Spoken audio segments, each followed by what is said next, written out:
Hey, what's going on, crypto people? It is the Crypto Siege.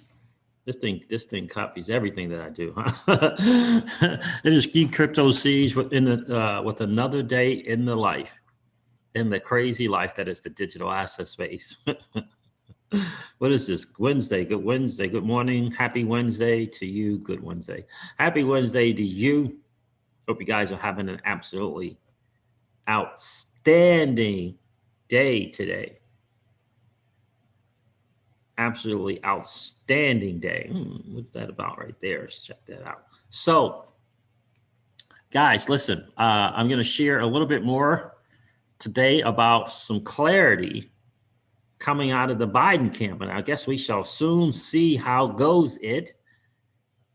Interesting stuff. We're going to talk a little bit more. We're going to dive a little bit deeper into the lawyer, I believe his name is John Hall, and his thoughts on the SEC and the lawsuit brought from the SEC. Very, very compelling. We're going to go into that a little deeper as well. Shout out to all the new subs, guys. The channel is growing really, really fast. Definitely appreciate you guys and appreciate you being here.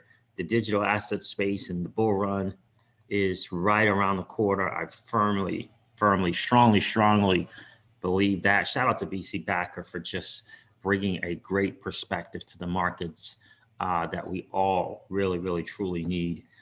And it's important in this digital asset space that we become well-rounded investors, right? And so you have to be willing to take perspectives from every side, right? The camp thing and the tribalism thing is counterproductive. Raul Paul spoke about the tribalism in an insider article that I'm going to share some of that with you guys. And is Santiago Velez, is that dude the smartest guy in crypto? Well, I got to tell you something. Raul Paul says he's the smartest person that he knows, and that says a lot coming from Raul Paul, I got to tell you. So we will talk about that as well. And are we going to get the freaking chat to work today or not? What in the wide world? Barbara told me that she was trying to chat and it was saying something about permissions. I don't know why. Don't know why it's doing that. Is that a settings thing? Let me see. Happy Wednesday. Let's see if this will get it to work. I can't remember. There's a little Miss Crypto C's got to work today. She works this afternoon. There it is. I guess as soon as I start to chat, it becomes available. I'm not sure what's going on. Great to see you guys. Thank you for tuning in today. We're going to have a really great talk. Absolutely great talk today. I tell you, that Santiago Velez, smart guy. Really smart guy. I got to tell you, chat is live. There it is. I don't know what it is. It seemed like I have to chat and then it comes, I have to say something and then it becomes available. It's an odd thing. Thank you for checking the like button on the way in, guys. I definitely do appreciate that. Any of you guys get in that 100K challenge with DSLA? Let me know in the chat if you did do that. Shout out to the CKJ for taking the time and due diligence to go over some stuff and share with the community. Do your own homework, however, and do your own research and due diligence. But I always like the 100K challenges. I get in on all of them just because it's fun to do. What is going on, guys? Good to see you. Giuseppe Arcadi is here. What's going on, Giuseppe? Good to see you, bro. Yeah, BK Crypto, indeed. What's going on, Dylan? Good to see you. So, yeah, interesting stuff. The market is doing what the market does, as I like to say. I'm looking at a couple of digital assets today. I'm going to look into Luna, see what's up with that, see if it's worth the buy I mean, it's up 800%. I guess, is that 800%? I guess it is, from 12 cents over a dollar in 2020 is already up 800%. So we'll see.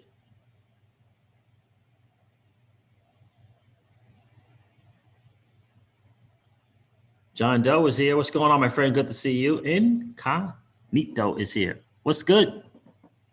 Good to see you guys. So let's see what the market is right now.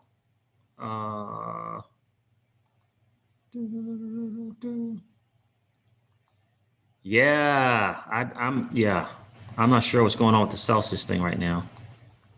That has been a little, can't seem to get in there.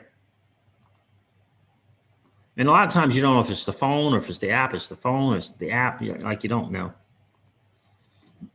But, okay. But when you're trying to get access to your assets, you got to get access to your assets. Bitcoin's at $30,710. So on the 7 day, it's down 15%. Ethereum is at $1,289. And Polkadot's at $15.64. XRP is at 25 cents. 4 for $1. Hello. Cardano's at 31 cents. It's down 13% on the 7 day. And Chainlink's at $21. It's up 2%. And Litecoin's $125. Bitcoin Cash is $384. Binance Coin's at 40 bucks. I'm expecting Celsius to do the same. The Cell token.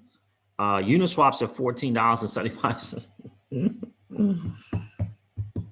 That's a model right there. $14.75 for Uni. Wow. 71% is up on the 7 day. Aave's at $283, up 51% on the 7 day. So it's really always about the percentage gains. It's not really what's the price of the token, because you have to put your dollars into the token, right? So if you put $100 into Aave and it's $283, and you put $100 into Uniswap, it's $14. It's still your $100 into the asset, right? It's not how many of the assets you have is the most important thing. That's not the most important thing, although it is important. The most important thing is the return on your money, the percentage gain. So just because you put $100 into something that is less expensive doesn't mean the return on your money is greater, right? What determines the return on your money is the percentage gain. The percentage gain, right? So you should put $100 into a token that's $283, and it goes up 1,000%. Your $100 is now $1,000. If you put $100 into something that's $14 and it goes up 1,000%, your $100 is $1,000, right? So it's all about the percentage gains. So that's what you got to look at, the historical percentage gain, and where do you expect it to go from there, right? So that's kind of really the deal. So VeChain's at 0.27 cents, down 6% on a 7 day. And the Cell token is under $5. Is at $4.88. It was at $4.45 earlier. So we'll see about that as well. So that is kind of what's going on in the market, guys. What is going on in the market? Let me say hey to some of you guys here checking in, and then we're going to get into see, I did that, so let's go here. What's going on in the life of King Wage? Good to see you this morning. Happy Wednesday to you. It is Generational Wealth Wednesday. We'll get into that later today at 7 p.m. Eastern time. Critical Complex is in the building. How are you, bro? Someone says Cell is holding their XRP. What does that mean? What does that mean? Like they can't withdraw it? Critical Complex, what does that mean? What's going on, Lance Morgan? Good to see you. Dubian2 is in the building. Keyless says, yep. Hi, everyone. How are you, Keyless? Good to see you.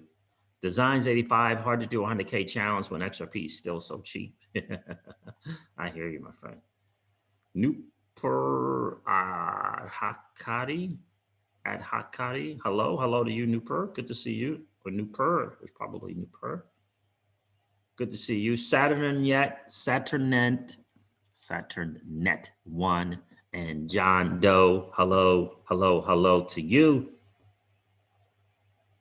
Crypto Rogers, how are you, my friend? Crypto Roger, is there a crash happening tomorrow? I don't know. Yes, they can't withdraw. I wonder if they can withdraw other assets. So, right, because that to me says there's just, again, challenges going on with the app, right? And so I said this last night, and I'll say it again. Listen, I'm an ambassador for the Celsius platform. Absolutely love their business model. Love the mission that they are on. Absolutely love that. They are, quite honestly, having challenges with keeping up with the growth. That's the bottom line. So it's nothing nefarious or some kind of conspiracy thing, right? For people that can't withdraw a particular asset, it's the platform. They can't keep up with the growth, and they have to change that. You know, they have to change that. You know, and they're doing their best. They're doing their darndest to bring people in. It's a big time challenge when you have this hyper growth that they've had, trying to keep up with it. It's challenging because it's, you have to prepare for it. And a lot of times they don't, a lot of companies, like we went through that, right? We had this record growth our first 4 years in business, and it was massive. I mean, just massive growth. You know, you have this challenge. For us, we didn't even have time to prepare. Like Celsius had a time where they could have prepared better for the growth, right? Because they had kind of, right, there was a leveling off, if you will, and new, not necessarily, right? Because that whole time frame when the Cell token wasn't doing so swell, that they've always been pretty cash rich, right? And so, you know, they could have prepared for the growth, right? Could have prepared for it. But in any case, it's upon them now, and they're trying to deal with it. I'm telling you, it's challenging to do it. I've been there. I know it's challenging. I've experienced it, and it's challenging to deal with the growth, especially from the customer service standpoint, because you have to train people, right? And so it's hard to bring on new people because you're training the old ones, and if you're using the same people to bring in new people, right, to go through that process, how are you training the people that you brought in?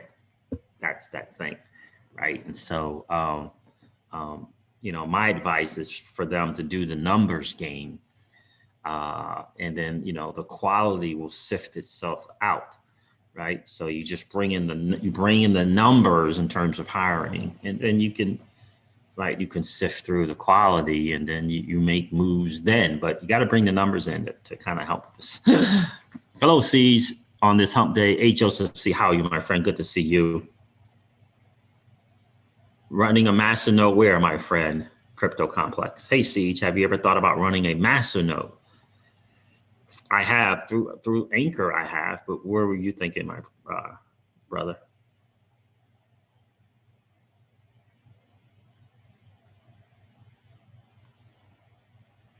Mark Wilkes, how are you, my friend? Good to see you. I haven't seen you in a while. So if you had 1,000 XRP in the snapshot, December 12, 2020, will you receive 1,007 Spark? In total, it's 1 to 1.0043. So in total, but you're only going to get 15% of that quarter one, quarter two of this year.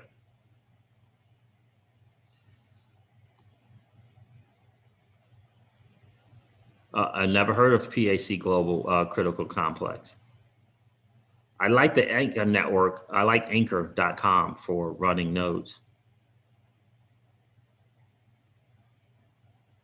Trina Garrick, are we in a long wait siege? Your thoughts on XRP appreciation? A long wait, Trina, how are you, miss? Good to see you. Another lady of crypto checking in. A long wait. I will say that I expect XRP to perform the way that it normally forms in the bull run, which is it lags behind. It tends to be the last one kind of to the game. And that's what I expect as well. We're at the tippy toe, of the bull run. Just remember the Bitcoin dominance it's still 61.4%, right? So until we start getting into the 50s in terms of the bull run, right? It's the alt season hasn't happened for us yet, right?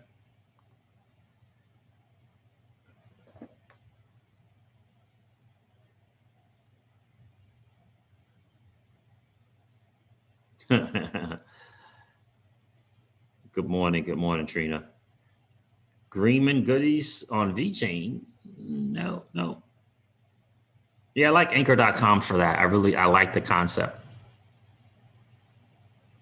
Mulberry Street Cigars, would you leave your bag on Coinbase? I would not leave anything on Coinbase. That's my personal preference. Certainly not telling you to do with your assets, brother. But me personally, I don't leave anything on Coinbase. Someone, I believe that's from Korea, says hello. Hello to you. So let's really look into this thing for clarity from the Biden administration. I know this is on. You can use livecoinwatch.com, Keyless, or you can use CoinGecko.com, and you just click coins there. You look off to the right, and you'll see the dominance. Well, let me show you.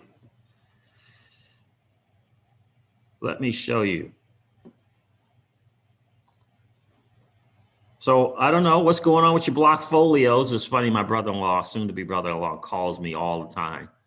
I wish I could read that, my friend, but I can't read Korean. Let's see. There's the share. Let me see what I want to share. This is CoinGecko.com, Keyless. CoinGecko.com. You hit home or make sure that it's on. You see the coins, exchanges, market cap. 931 trillion right now for the market cap in the digital asset space. And then this is the dominance right there. And it says Bitcoin dominance 61.4%, ETH dominance 16%. So there's right there, kind of up there in the top. That's what I use.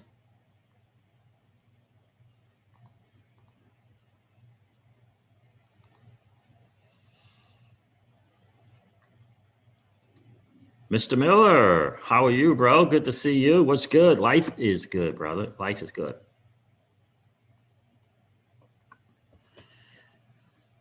Coinbase wallet is safe, says Critical Complex. Yeah, I heard a lot of good things about the Coinbase wallet, which is different than, see, there's a Coinbase wallet app, and then there's a Coinbase.com app, right? Coinbase wallet is, that app, and I've heard a lot of good things about that Coinbase wallet. So you got to make sure that when you're using your phone, you got the security on there, you got the VPN on there, on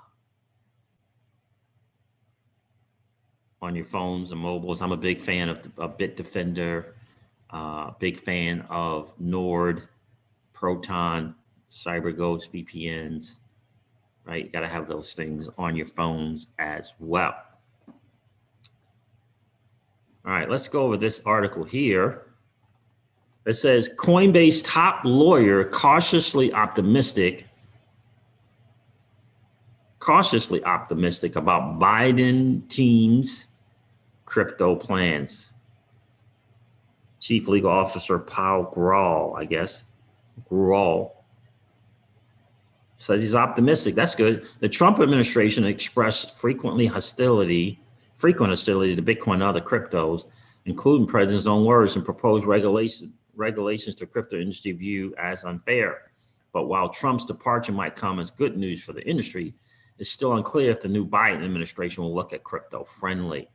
Well, I got to tell you, with the people on board, you know, in the batter's cage, if you will, we'll see if they get to come to the plate. We'll see if they get some type of confirmation. But I'm feeling pretty good about it. So some are hopeful, though, that Biden's arrival will mark a new era for crypto in Washington, D.C. Those include Paul Grewal, a former federal judge, did not know that, who is now the chief legal officer at crypto giant Coinbase. Speaking to Fortune's Balancing the Ledger, Grewal said he is cautiously optimistic that the Biden administration would create a favorable regulatory environment for crypto, a technology that's been around for more than a decade, but that is still viewed with deep suspicion by many lawmakers. The tension over crypto is reflected in a high-stakes lawsuit filed by the SEC against Ripple, a prominent digital currency firm in the last days of the Trump administration. The lawsuit shows that crypto's time has come, Grewal said. Ex-federal judge, current lawyer at Coinbase.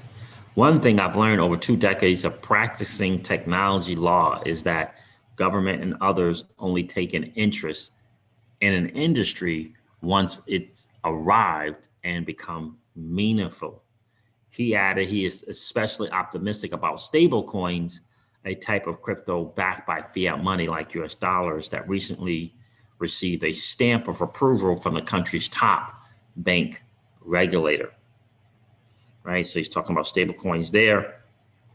So overall, good stuff from Paul. Is it Paul?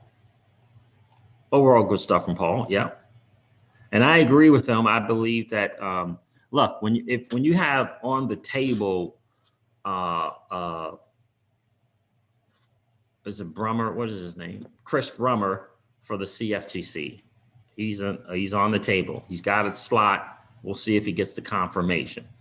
When you got Gary Gensler, who is very intimately familiar with crypto overall, and is in obviously, if you're teaching a class on crypto at MIT, then you have a great interest in it, and I think that's great. I think he's pro crypto.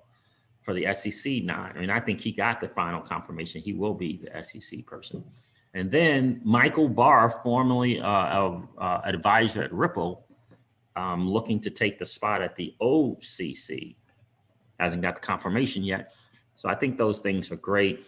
I think that we're going to have a pro crypto or friendly people in places at major regulatory positions. And I think that is going to be absolutely outstanding overall for the digital asset space. I really, really, really do. So, you know, it's good to see that this federal judge who's been doing technology for 2 decades, looks, you know, like the Biden administration is going to do some good things. So that's cool.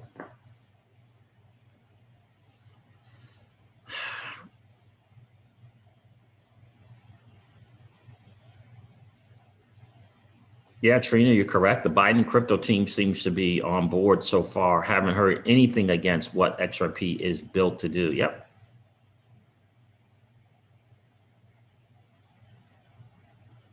I have no price prediction on XRP, Harry Balzac. I appreciate you being here because I just don't know. I don't know where it's going to go down. I do have plans for where it's going to go up to, right?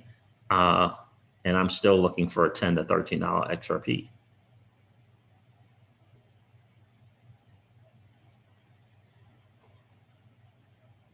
So for me, you know, we've been buying digital assets and buying XRP since late 2017.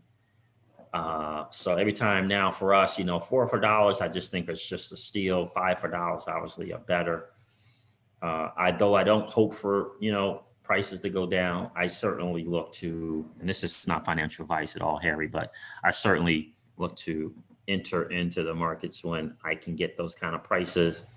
And, you know, we've diversified our portfolio now. So, you know, to close to 20 different cryptos. But I tell you, if we get a $20 XRP, 20 cents XRP, and a 15.6 XRP, right, we'll be in the market again because the percentage gains for that are just phenomenal. If you're planning on a $10 to $13 XRP, which that's what we're planning, not financial advice. You certainly want to do your homework and research on it, but that's what I'm planning.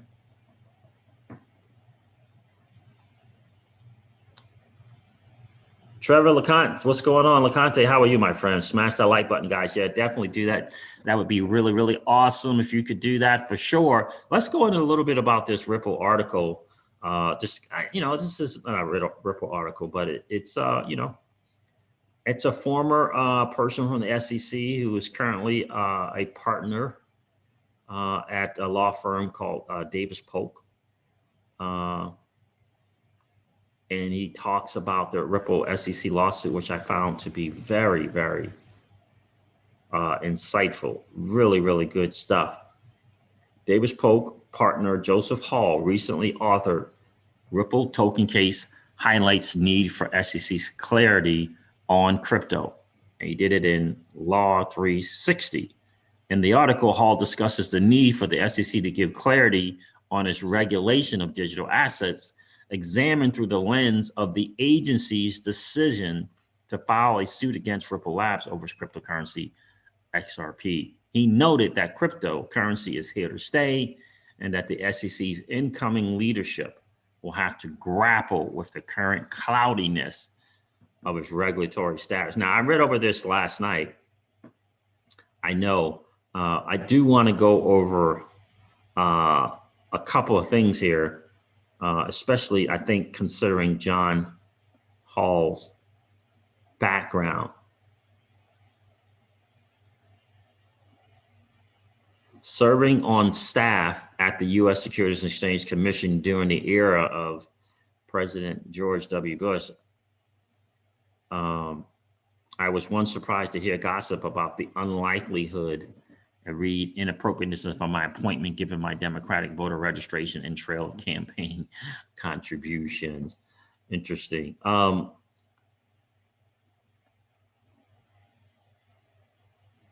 Leadership of the agency will soon change with last week's official confirmation that President Joe Biden intends to nominate Gary Gensler to the top spot. In several areas, one can predict that Gensler, the former head of the U.S. Commodities Future Trade Commission, will chart a different course from recently departed SEC Chairman Jay Clayton. With luck, the agency's heretofore skeptical approach to the regulation of digital assets or crypto will be one of them, particularly with the SEC's decision a day before Clayton's late December departure to file suit against Ripple Labs, Inc. over its cryptocurrency, XRP.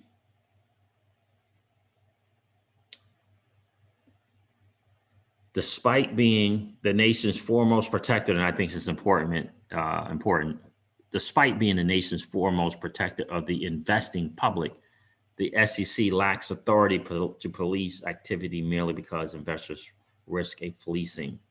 A security must be present, and nothing in our Depression era laws says that lines of computer code are security, right?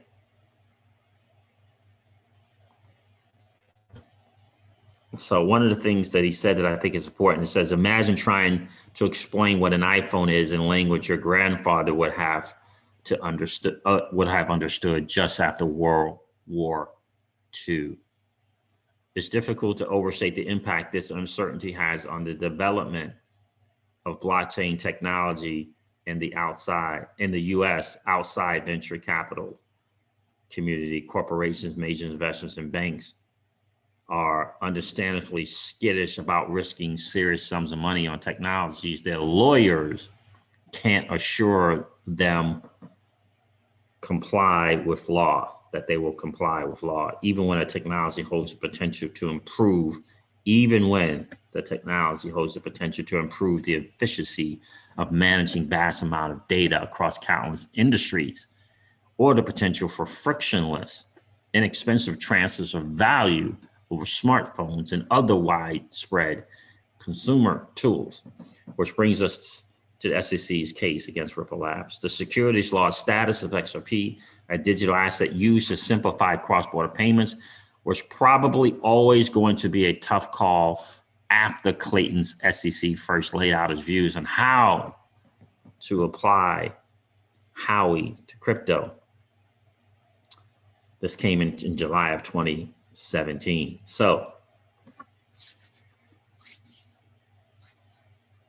But recognizing the commission hadn't yet plainly articulated views on digital assets, the agency noted that it had decided not to bring charges against DAO promoters, but rather to caution the industry to market participants. By the time the SEC issued its DAO report, XRP had been trading on the crypto market for several years. And its creators at Ripple Lab, a Silicon Valley wonderkind with a hefty private market valuation and a credible business model centered on disrupting the enormous market for interbank fund transfers. A year later, when Bill Hemmon, the director of the SEC Division of Corporate Finance, said in a speech, not clarity, just in a speech, that the popular cryptocurrency Ethereum might have been born as security, but later morphed into a non-security. It was a fair bet that XRP would get the same treatment. In other words, maybe there were some issues with early sales of XRP, but at this point, surely XRP was in the clear, right? The SEC's decision to bring charges against Ripple Labs for ongoing sales of XRP is thus remarkable on several levels. Again, this is a guy formerly at the SEC. First, the timing. The day before Clayton stepped down suggests the possibility of a rift among the commissioners, as opposed to a case everyone agreed had to be brought. And I think, again, that is that inside perspective. And it makes sense to me that that's what took place. That's what happened. Because we all know publicly Hester Peirce has been, publicly stating at times on disagreeing with this or that done by the SEC. Right? But at this point, surely it's right. What else? Suggests the possibility of a rift amongst the commissioners, as opposed to a case everyone agreed had to be brought immediately in order to avert looming investor harm. Think about that. So he believes it was more about a rift amongst the commissioners, is why the lawsuit was brought, rather than everyone agreeing that they needed to do something to avert, right, to avert investor harm. That wasn't the intention, in other words. Second, whatever one's view on the merits, before news of the SEC's intentions broke, XRP traded with a market cap in the $25 billion to $30 billion range, meaning that any precipitous action by the SEC would surely result in heavy investor losses. And that's the big deal. They said they were supposed to be protecting investors, and they didn't do it. And again, like he said, before the DAO thing report that the SEC put out, DAO, that company that promoted their thing, XRP had been trading for years, yet no clarity, no ruling, nothing. Finally, and perhaps more interestingly to the securities bar, why on earth did the agency bring a case that was considerably less of a slam dunk than its previous crypto enforcement actions? Right? Barring a settlement, the Article 3 courts and not the SEC will ultimately say whether XRP is security. There are plenty of digital assets with more tenuous use cases than XRP, any of which might have helped the SEC etch its view into federal case law before taking on a Leviathan like Ripple Labs.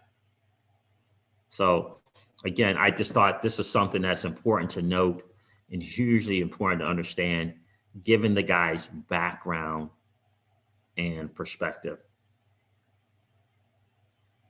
What's going on, Legendary? Good to see you, my friend.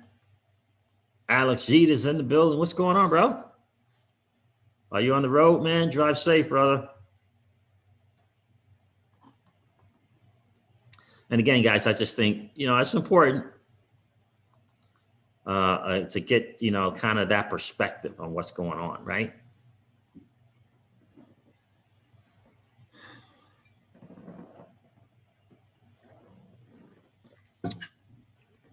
To get this guy's perspective, it's just well done. It was really, really well done. I'm really glad that I did cover that late last night in the last stream because I just think it's important. As Stuart Alderati thought it was important enough to tweet it out and to let us know that that was out there and that that was available for us to go, take a look into and go over it, right? Which for me makes me even more and more comfortable and confident in what we hold. It really, really does. It truly, truly does make me even more confident. Let me do this too. What is this here?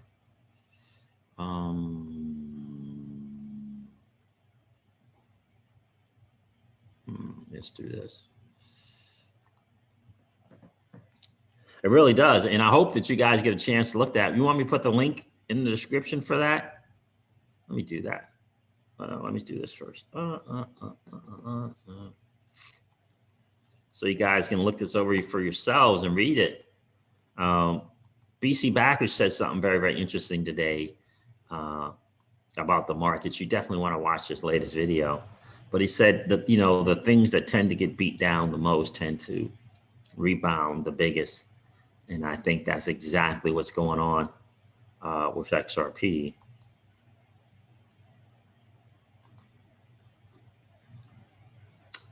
Let's see here. Let's do this.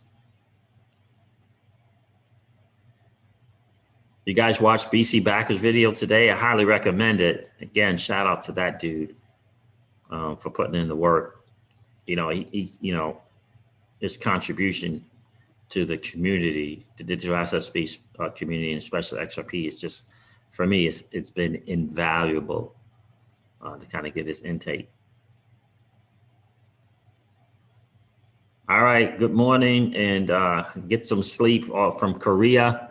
OMG, Korea time is 2 a.m. See you, bye. I'm going to sleep. XRP, let's go. See you, Siege. See you, my friend. Take care. All the way, checking in all the way from Korea. How about that?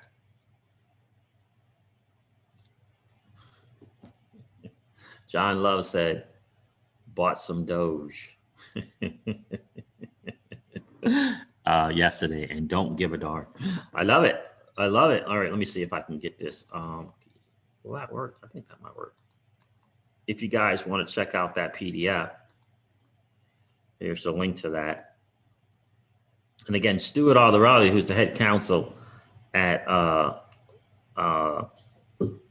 Ripple, tweeted that out. Oh, you're here as well. Someone else from Korea. Yeah, was someone else here? A Yoon. There was someone else here from Korea. So it's 2 a.m. in the morning there, huh?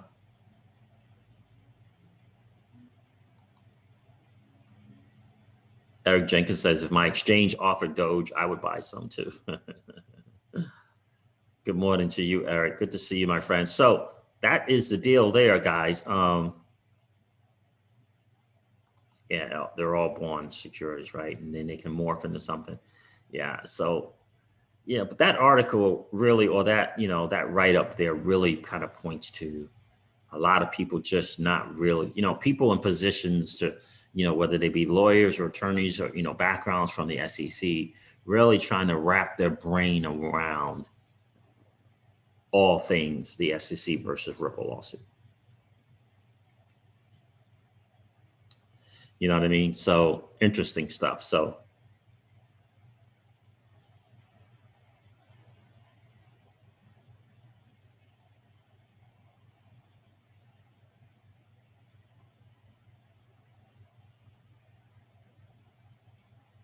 what is PPT? Is that critical complex? What is that? That's not live peer, right?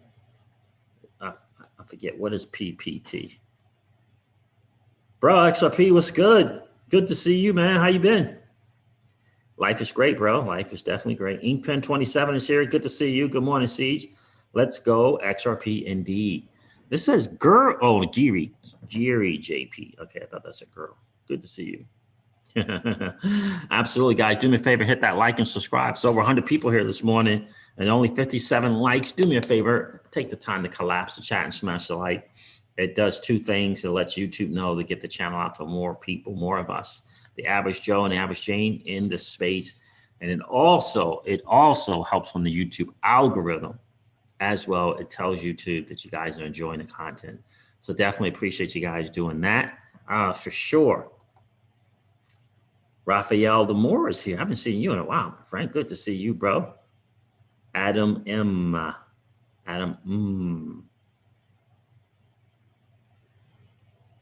And then there's Alan is here as well. Good to see you guys. Good afternoon. Yeah, I know. 25 cents is not a bad deal. 25 cents is not a bad deal. 4 for $1 for me is, yeah, there it is. Getting even better. So absolutely, guys. So thanks for all your info. You're welcome, Jamie. You're absolutely welcome. Willie Washington, good to see you, bro. Jackie 33, another lady crypto was here. Hey, miss, how are you? And Chrissy Fouts. Good to see you guys.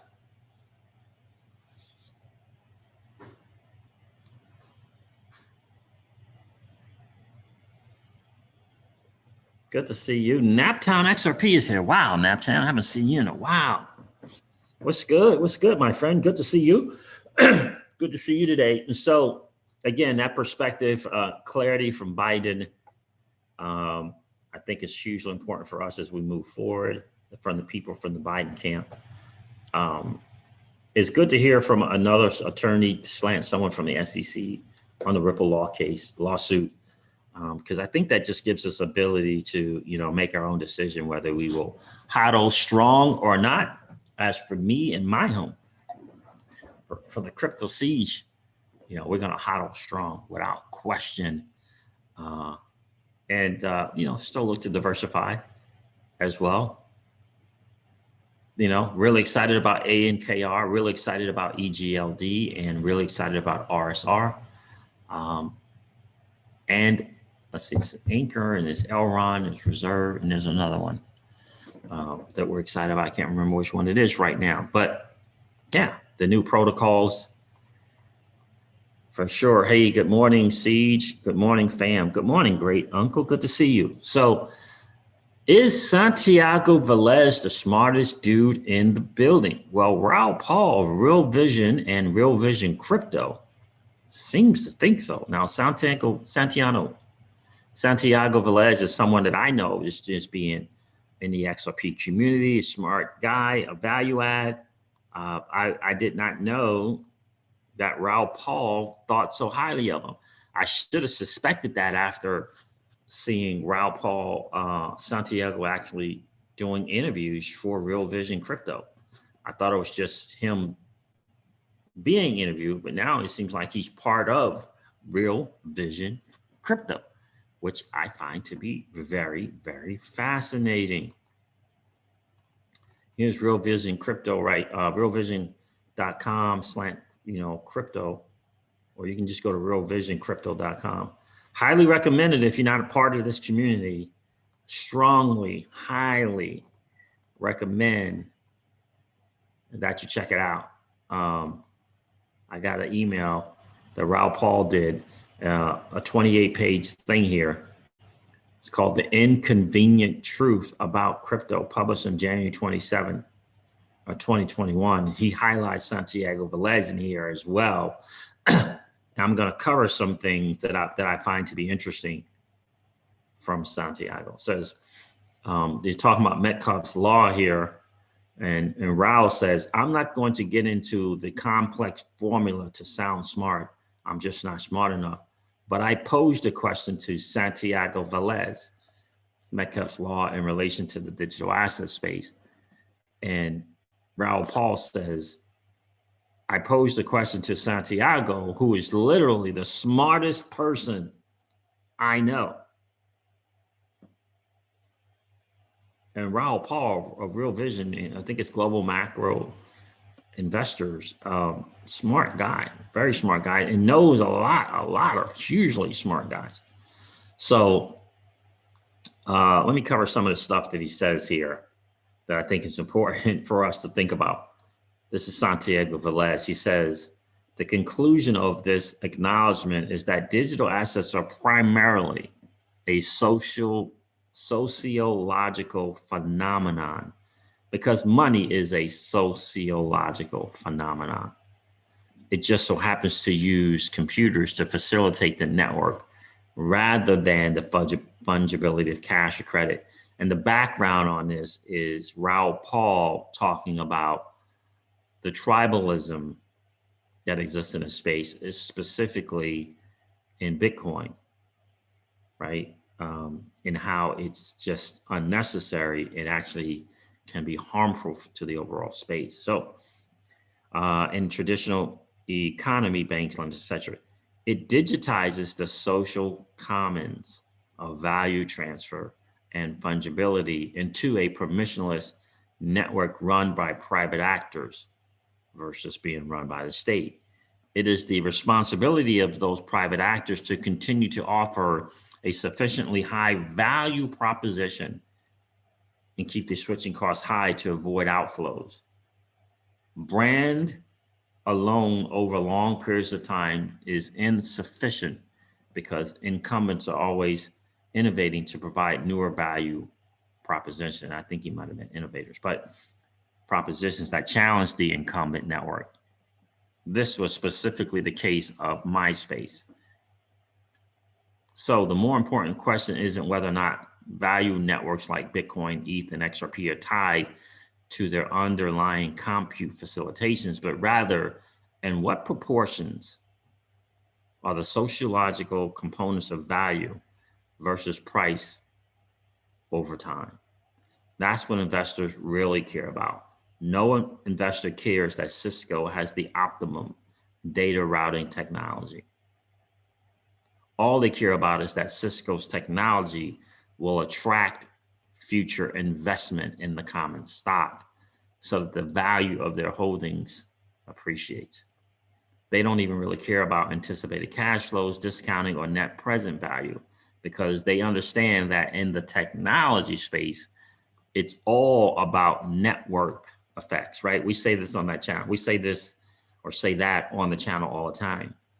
The ripple net and its network effect is going to be massive. In fact, it's proving to be massive today.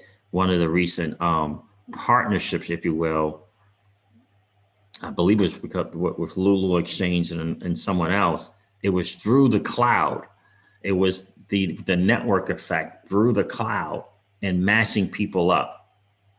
And I think that is going to be so powerful. The RippleNet cloud, the RippleNet and its network effect is going to be a game changer in the digital asset space. I really, really do. It's going to, especially for Ripple. I really, really do believe that. Because they understand that the technology is all about its network effects. This is why Facebook became a behemoth, because it was the first scale social network that figured out how to monetize user data at scale and align network value with monetary value. Bitcoin et al. Dispenses with the messaging and advertising component of that monetization and gets to the root of value consensus, that people always need better and more efficient mechanisms in which to share or deliver value to each other. And that is the bottom line. People always need better and more efficient mechanisms in which to share or deliver value to each other. Absolutely powerful, powerful stuff. So the logical next question is, what's the difference between price and value? I'm not going to get into that, but this is a very, very, really, really, really, really, really, really, really great read.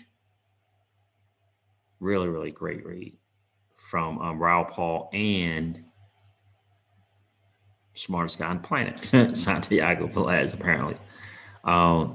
Here's another thing that I want to see. So it says, look at the behavior on an algorithm chart over long time horizons compared to the market prices. There is nothing intrinsic to Ethereum for it to behave this way unless you acknowledge two factors. The value being concentrated in Ethereum is derived almost entirely from a combination of its adoption, which is the network effect, and its easy switching costs away from Bitcoin as a challenger network. Once you go Bitcoin, maybe you never go back to fiat, but you certainly try new variations. It's like a gateway drug. So he says you try new variations like a gateway drug. And this is exactly what BC Backer was talking about today in the market rotations in this video. That's exactly, he didn't use these words, but that's exactly what he's saying.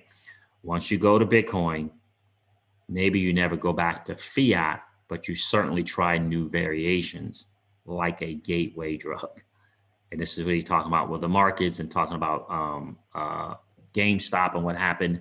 And he pointed out that places like Ford and GE have been in bear markets for decades, and it's just a matter of time for something to trickle down to the smaller cap stuff like GameStop. It's just a matter of time. And the same thing happens in the digital asset space.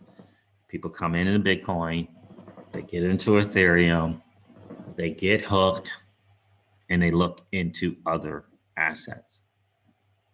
Or, as Santiago says, different variations of networks. The volatility of the price of the digital asset tends to converge to the network effect representation of the value density in relation to the incumbent networks, on parentheses, fiat, Bitcoin, whatever else it exists alongside. This curve is true for XRP as well, with a bunch of exclamation marks. It's not simply correlation, as in the traditional asset class sense. It's adoption as a human behavioral phenomenon in the face of alternative value propositions. In other words, what can this other network do for me that Bitcoin and fiat can't, for example? That's the digital asset space in a whole, isn't it? That's the digital asset space as a whole. That's what it ultimately is. What can this network do for me that Bitcoin and fiat cannot, right? And that's why people got into Bitcoin. And ultimately, it is about the sociological behavior. If Raoul Paul recognizes it, he talks about the behavioral element to the digital asset space all the time, the human behavioral aspect, all the time.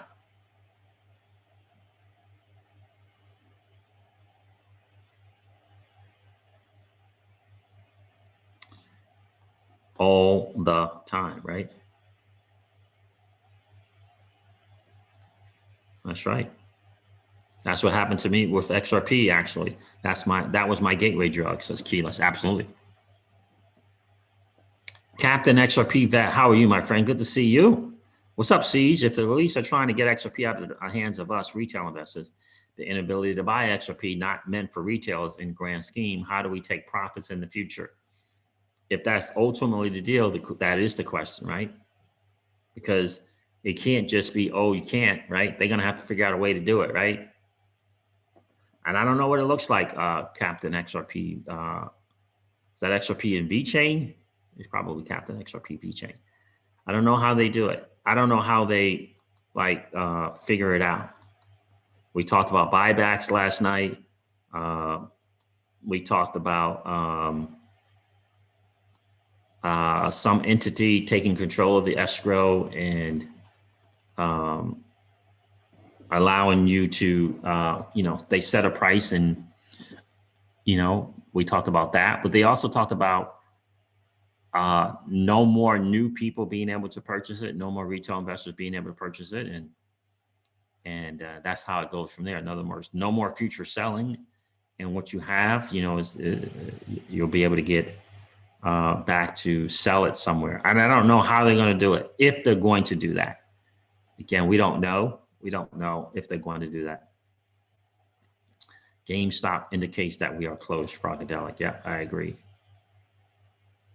So that's kind of the deal. What's going on, XRP Boxer? Good to see you. So I don't know what they're going to do. I just know that we're in a position, very, very blessed to hodl it.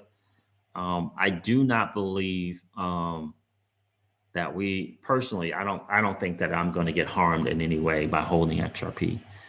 I don't know what the grand scheme is for it, but it feels like there's a big, big, big picture for XRP that's bigger than what we think. If Brad Garlinghouse keeps saying over and over and over again that the model from Ripple is not a consumer-facing model, which is why there was never a consumer-facing wallet from Ripple, why do we have it? Why were we allowed to have it? And what do they plan on doing with those who have it? And me personally, I don't see the harm. I don't see any way that there can be some type of harm to it. I just don't know what they're planning. Like, it really, really don't. And what that's going to look like. It's really going to be up to them, if you will. The bigger they see the value in it, the more they're probably going to want to get it out of their hands, and they're going to have to obviously pay to do that. And we don't know what that looks like. Is it $200? Is it 100? Or is it 200? Is it 500? Is it 1,000? We don't know. And so for me, I'm always thinking, even just without all of that kind of stuff, what's going to happen in the speculative market for XRP? And I'm still planning on a $10 to $13 XRP, just on this pure speculation. And then I have to look to see how I pivot from there in terms of what I plan on keeping, what I plan on, quote unquote, taking profits, and what that looks like, what that looks like until they decide what they're going to do. They know how many XRP wallets there are. They know how many institutions have wallets and exchanges will have wallets. They know it's all there available for them. And so they got a calculator, and they know how many retail people have it versus the market makers and market takers versus the RPPS, which is the Ripple Preferred Providers Solutions, right? The people who are helping with the ecosystem, they know all of it. And so it's just a matter of who is going to be the ultimate gatekeeper? How is it going to be used? Right now, the central bank digital currencies have stepped up and said, we're going to use the ledger to create some CBDCs on the ledger using XRP as the bridge currency. So that's a step. That's a step. Now, what are the central banks going to say about XRP? Don't know. What are they going to say? What are they going to say, or what are they going to say in terms of its value? Don't know.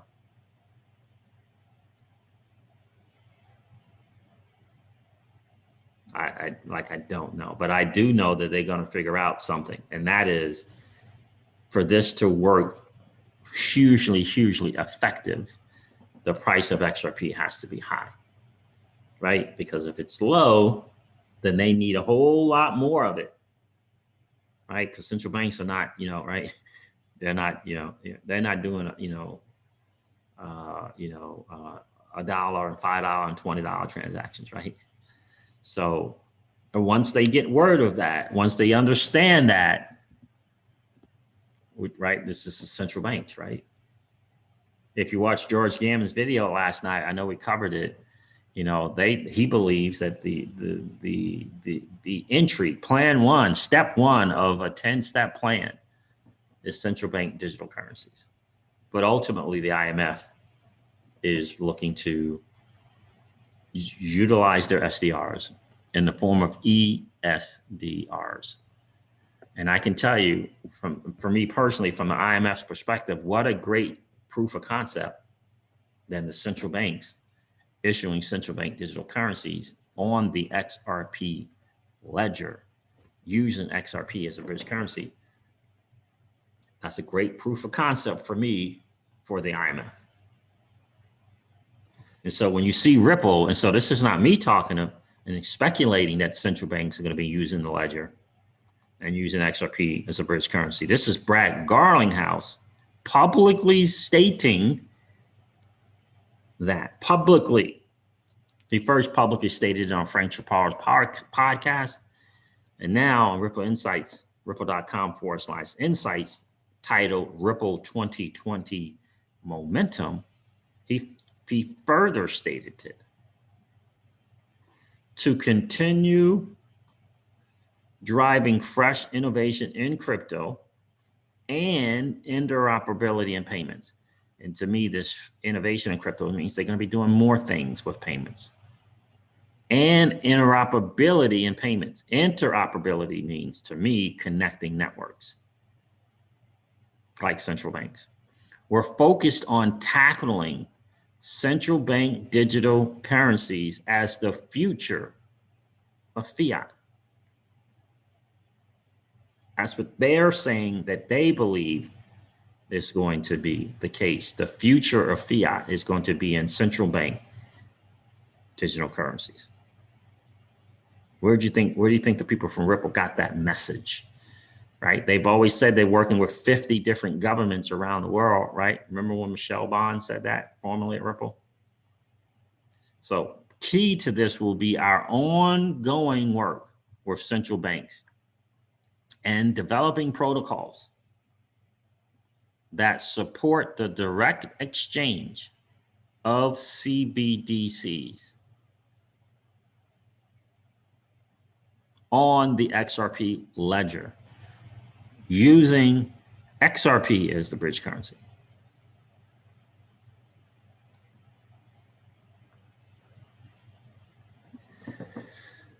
You want to build your CBDCs on the ledger. This is the currency you're going to be using as the bridge currency.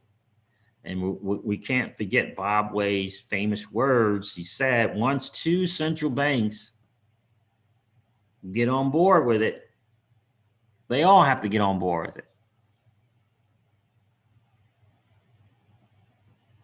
I don't know. Central banks might be Saudi Arabia and India. Might be someone else in the UAE and Saudi Arabia. It's going to happen. They're doing it. They're doing it. And again, for it, quote unquote, to work, it is in the benefit of the central banks, again, for the price of XRP to be high. It's not in the benefit. It's less, or let's just put it to you this way. It is more beneficial. It is more beneficial for the price of XRP to be high than it is to be low.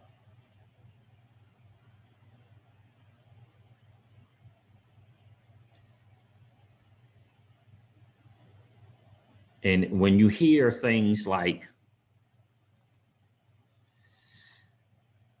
let's see where I want to go. Is it this one?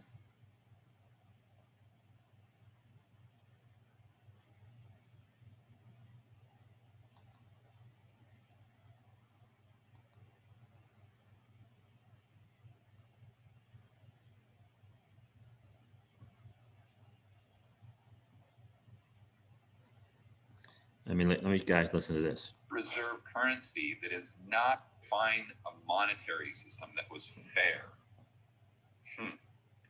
Okay. I guess that's going down a whole nother rabbit hole. We'll save that for a separate video. At the root of the problem are structural trade and current account balances that arise from the so-called Triffin dilemma. Now, this is one area which I would actually agree with Klaus. And this is coming out of the WEF, and apparently this is a write-up, if you will, that Klaus did for the WEF. Bigglesworth.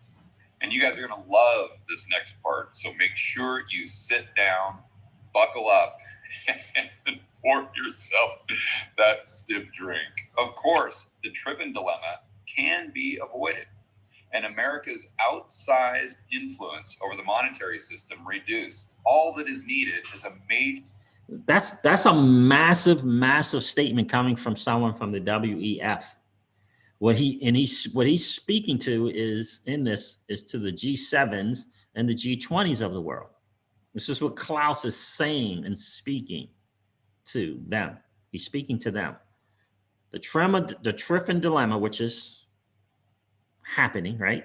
Where you got a nation's world reserve fiat or currency is the world's reserve currency. So when things benefit the nation, it's not a benefit to the other nations. It's the Triffin dilemma, right? And he says, America's, listen to this, outsized influence over the monetary system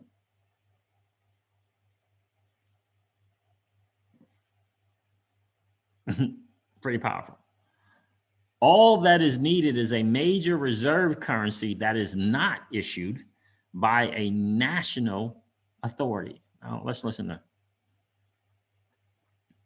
again, WF speaking to the G, you know, in so many words, in so many ways, speaking to the G7s and the G20s of the world, including speaking to the IMF in this write-up. Major reserve currency that is not issued by a national authority. I know a lot of you are probably scratching your head right now saying, okay, well, fantastic. That sounds like gold. That sounds like Bitcoin. Maybe Klaus isn't such a bad guy. Let's read what he has to say next. Gold was once supposed to fill this role, but couldn't meet demand for global liquidity and a store of value. He's literally saying that gold hasn't been able to meet demand for a store of value.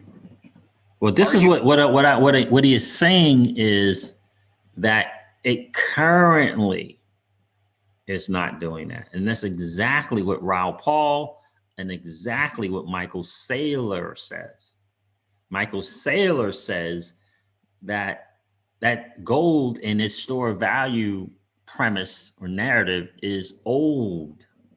It's old. Something has come along that is better, is a better actor, is a better performer in that store of value. This is what Klaus is saying. He's saying that it's not keeping up with what is better. Better technology comes in the form of digital assets to provide that store of value. Are you kidding me? Let's go back the last 5,000 years. Has there been anything that's been a better store of value? And I'd like to mention, this is what the free market chose over and over and over again. It is the complete opposite of what he is saying. So this is the first place where you can see they're really trying to target gold, like they always try to target Bitcoin by saying only criminals use it and money launderers. So if you didn't know anything about economics or history, you would look at this and say, okay, well, boy, it's the World Economic Forum. They've got to know what they're talking about. And if Klaus and Bigglesworth say that gold doesn't meet the market demand for a store of value, then I guess they're right. You see, and they just say it over and over and over again.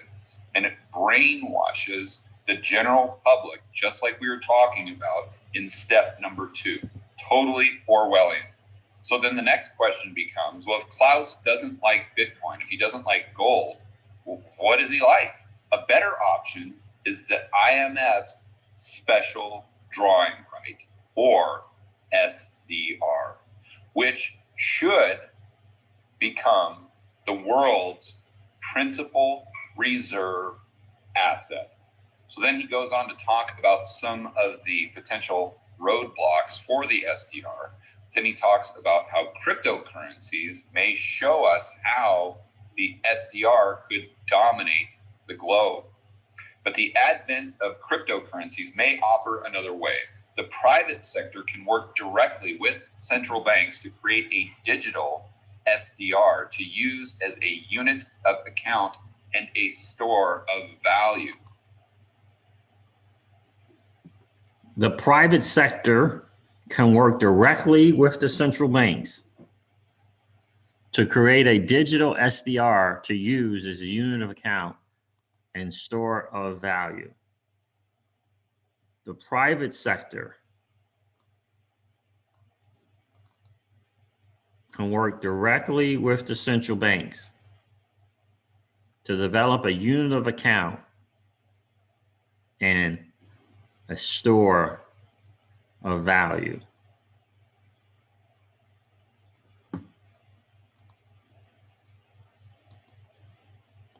This is coming out of the WEF, who mentioned XRP and Ripple in their policy tool maker kit.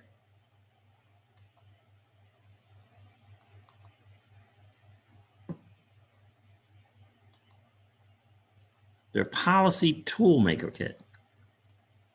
This is coming out of the WEF.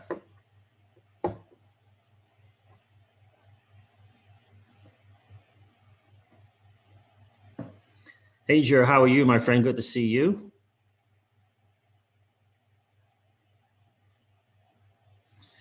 Because the price of XRP, the higher the price of XRP makes the value in using it better, right? It's kind of like if the prices are lower, you need more of it. If the price of it is higher, you need less of it to do the same thing. Hey, Jamie, how are you, my friend?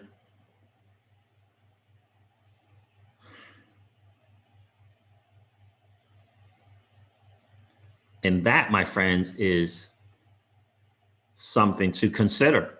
It's something to consider, something to think about. And when I think about hearing things like from what's her name?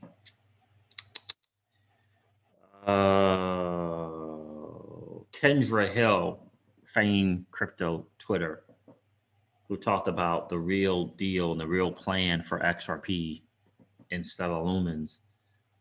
Again, this was years ago when she came out with it. And now here recently, this is something that Klaus is saying.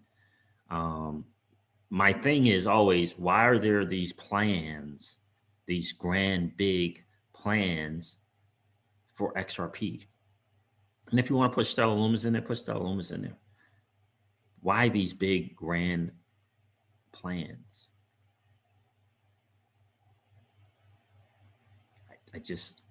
Why these big, grand plans?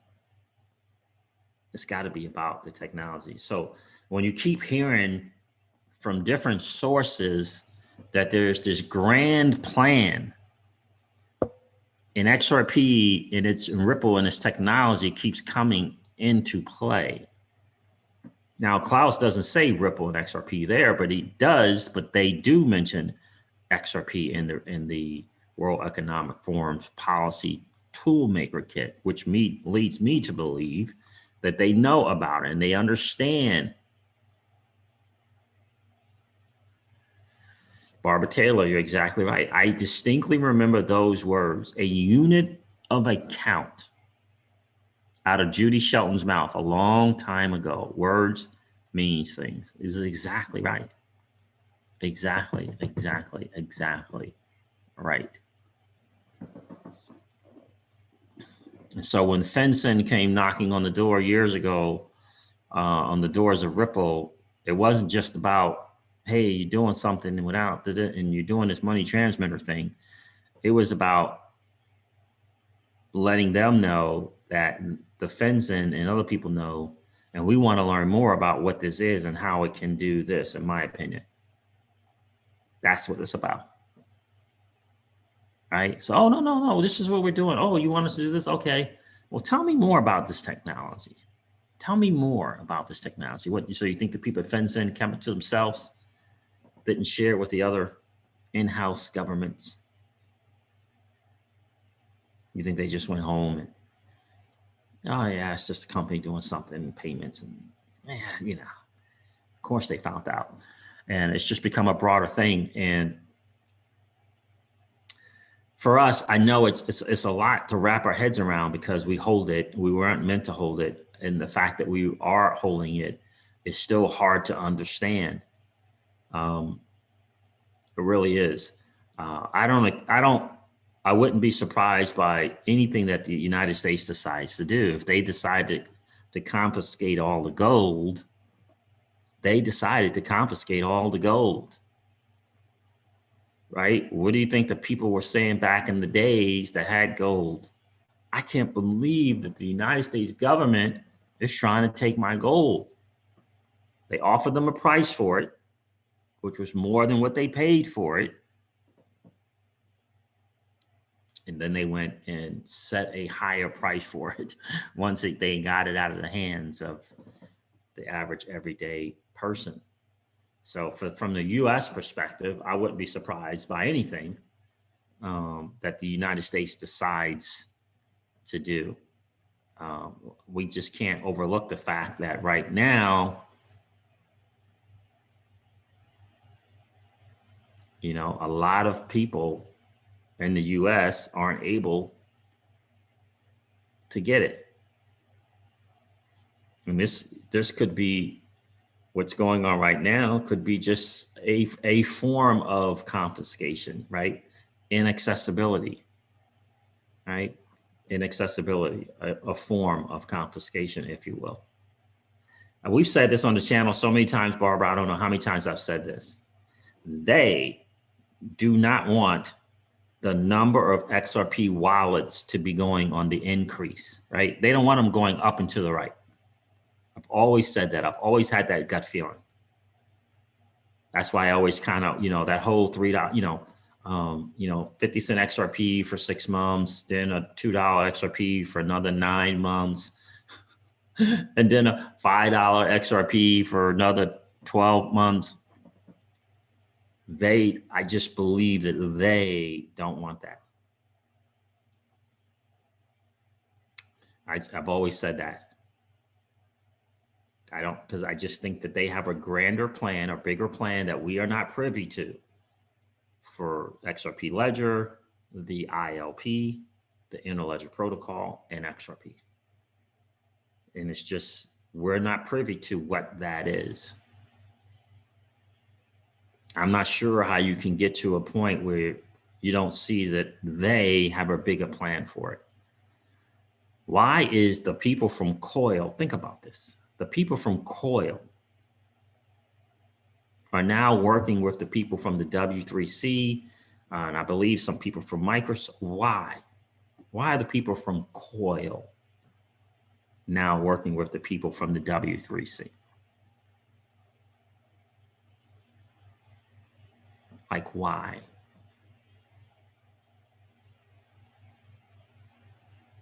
Why? You're right. You got to ask yourself that. I think I have that somewhere. Let me see if I can find it. Do you think it's about Coil? Do you think it's about, do you think it's about prescriptions?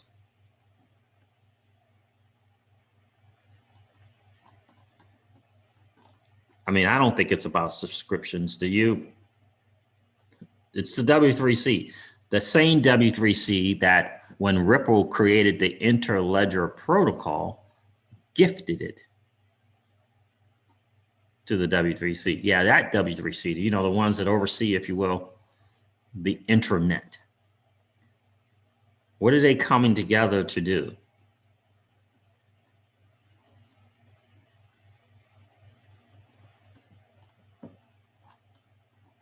I probably would find it faster if I just went to the Coil thing.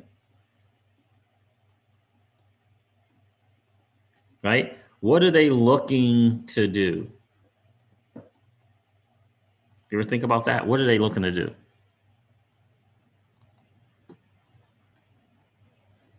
I mean, the Coil just kind of put it out there. Yeah, we're working together with the W3C and you know, I don't know if it's Google or Microsoft or something. You guys probably know better than I do. Do you think that's about, listen, we know that Forbes wants to charge, you know, $14 a month for people to read their stuff. And you guys got the streaming thing. Yeah, you know, we'd like you to help us with what's going on at Forbes or Fortune.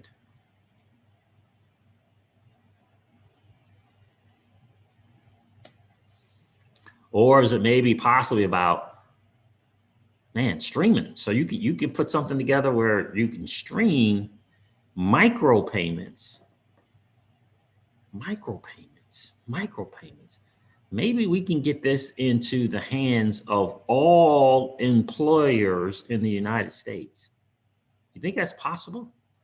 And instead of employees having to wait 2 weeks to get paid, maybe they could get paid every single day, get paid daily, streamed hourly. Can you guys do that?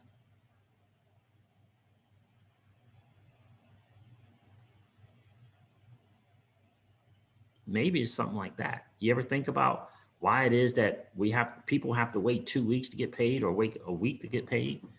If you put in your 8 hours, why can't you get that 8 hours of pay that day? You put it in. You put it in. It's because of the model. It's because of the model.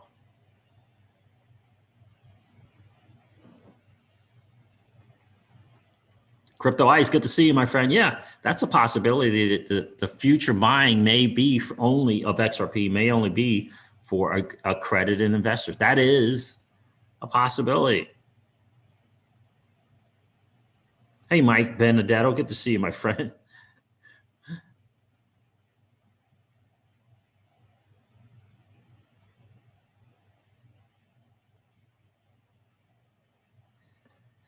Right. And so I don't think there's a worry. I think that somewhere along the line, doesn't it make sense that they realize that the more XRP they have, the better? And if in the XRP ecosystem, those are the only people allowed to have XRP, whether that be, again, the RPPBS, the Ripple Preferred Provider Solutions, right? Those exchanges and whatever, market makers and market takers. All, again, whether it be the FX market or the derivatives market or whether it be central bank, people participating in the ecosystem, not you and I, who simply and merely and primarily buy XRP and hold XRP. That is not a value add to the XRP ecosystem.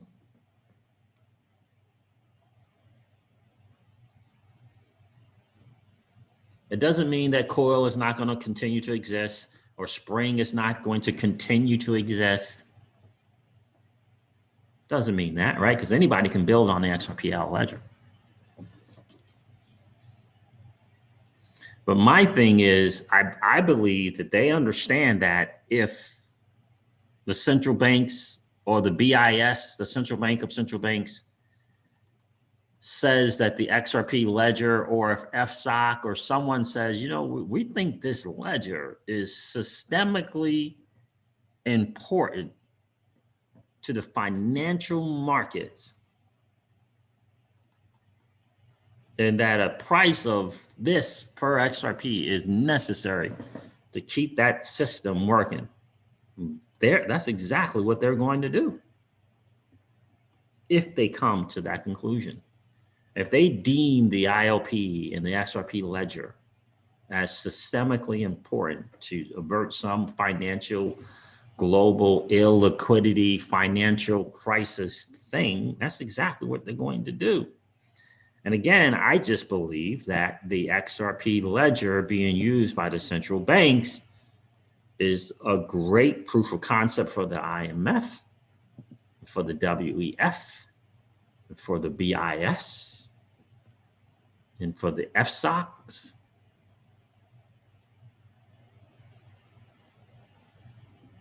The FSOC has nothing to do or no say in whether a central bank in Saudi Arabia decides to use the XRP ledger, but it's a great proof of concept on how well it's going.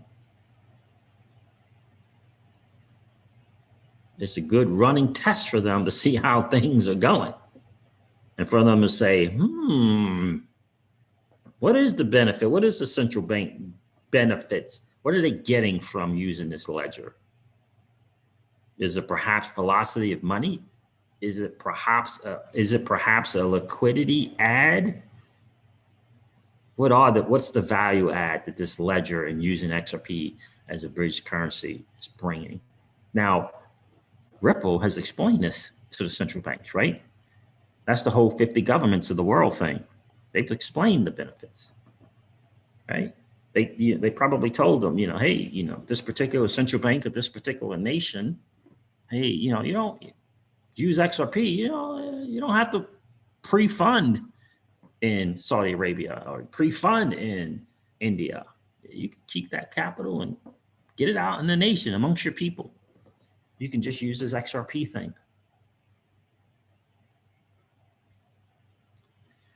My point, I guess, is that the central banks and the WF and the BIS and the IMF and the ECB and the Bank of England and other central banks have figured out the value add of that XRP ledger and XRP. They figured it out.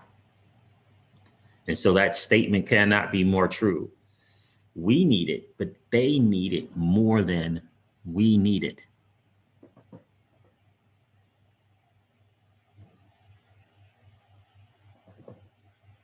That is the truth, Ruth.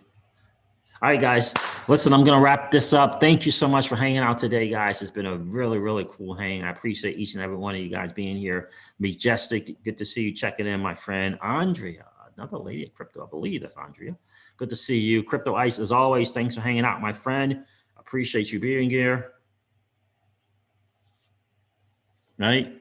Manny, good to see you. Stephen Kurt, what's good, bro? Good to see you as well. Lamar, appreciate you. Mama Lacey, check in. Hey, Mama Lacey, how are you? Lance Morgan and John Stoops, it's good to see you as well, my friend. Appreciate that, John. Daniel Martinez, as always, appreciate you being here. Mike Benedetto, it's good to see you checking in, my friend. Julian Williams, good to see you.